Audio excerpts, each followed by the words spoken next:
Alors nous allons dans cette vidéo parler de l'échelle ou de la notion d'échelle dans AutoCAD.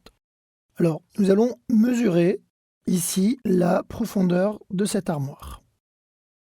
Alors on se rend compte que cette armoire fait 18 de distance.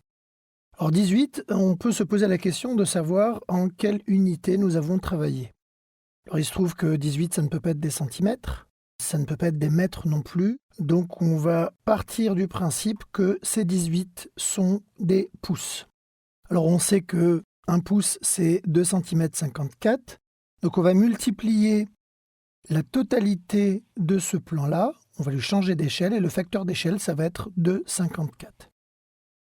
Je vais prendre ici l'outil échelle, AutoCAD me demande de choisir les objets, je valide. AutoCAD me demande de spécifier un point de base. Je vais prendre un point qui sera ici, par exemple. Et vous voyez qu'ici, en bougeant, il y a mon dessin qui s'agrandit. En réalité, AutoCAD me demande de spécifier un facteur d'échelle. Donc on avait dit que le facteur d'échelle, c'était 2,54. Alors, je rappelle que la virgule ici est considérée comme étant le séparateur de coordonnées, donc vous n'utilisez surtout pas la virgule, mais le point, et on tape 2,54 comme facteur d'échelle. Je vais valider, et là, mon dessin est 2 fois 54 plus grand.